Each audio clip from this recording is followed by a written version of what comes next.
नीचे एक बड़ी खबर मुझे दिखानी है। इस खबर को और बढ़ाते हैं सर आगे। किम जोंग की खबर है, किम जोंग के न्यूक्लियर बॉम्ब में दहशत, न्यूक्लियर बॉम्ब से अमेरिका दहशत में आ चुका है। देखिए इस वक्त की एक बड़ी खबर जो आपके सामने रखे हैं, किम जोंग न्यूक्लियर टेस्ट करने जा रहा है, ये जानकारी आ रही है और इसको लेकर अमेरिका में दहशत है। और 5 साल बाद अमेरिका ने अपना यूएसएस अब्राहम लिंकन इस वक्त कोरिया के पास जापान सागर में भेज दिया है। सवाल यह है कि आखिर किम जोंग भी एक बड़ा फ्रंट खोलने वाले हैं। एक तरफ रशिया है, एक तरफ चाइना है और तीसरी तरफ किम जोंग क्या कोई न्यूक्लियर अटैक या करने जैसी कोई कैपेबिलिटी हासिल कर सकता है? नॉर्थ कोरिया जो कि एक रोग कंट्री कहा जाता है, क्या उसके पास भी न्यूक्लियर पावर आएगी? एक बड़ी खबर आपके सामने, किम जोंग के न्यूक्लियर बॉम्ब से अमेरिका दहशत में है। अमेरिका ने समंदर में तैनात कर दिया है अपना खतरनाक वॉरशिप। 5 साल बाद कोरिया प्रायद्वीप पहुंचा है यूएसएस अब्राहम लिंकन। यूएसएस को आशंका है कि नॉर्थ कोरिया फिर कर सकता है परमाणु परीक्षण।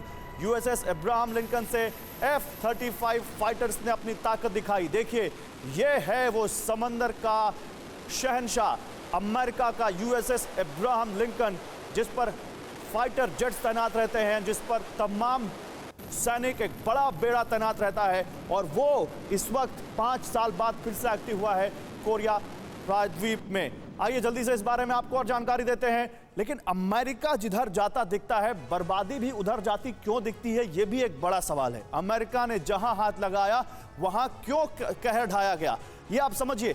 अमेरिका वर्सेस चीन, रशिया, ईरान, दुश्मनी ये बढ़ती जा रही है। आप जरा इस बात को समझिए कैसे ये दुश्मनी बढ़ रही है। चीन अमेरिका का दुश्मन नंबर 1 बनता जा रहा है। रूस जिससे बहुत पुरानी दुश्मनी है अमेरिका की।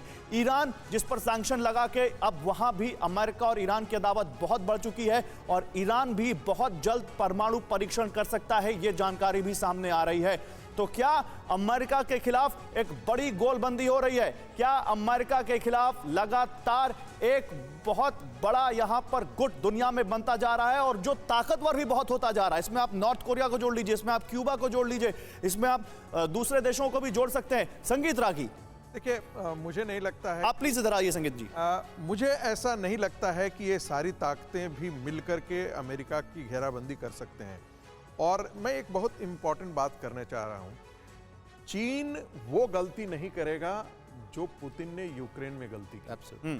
मैं ऐसा इसलिए कह रहा हूं कि चीन अपने आप को दुनिया का एक सुपर पावर के तौर पर अपने आप को एस्टेब्लिश कर रहा है और वो आर्थिक तौर पर और सामरिक तौर पर दोनों तौर पे करना रहा है। उसे बहुत अच्छी तरीके से पता है। देखिए उसने रसिया जो फिर एकदम से मूवमेंट कैसे शुरू हो गई चीन में, बहुत इंपॉर्टेंट बात। रसिया आज के दिन में रसिया वो सोवियत यूनियन वाली स्थिति नहीं रह गई।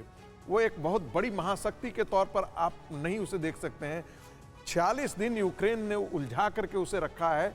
ऐसा लगता था कि 3 दिन में रसियन आर्मी और उनके फाइटर जेट्स जो है वो पूरा कब्जा कर लेंगे। ऐसा संभव नहीं है।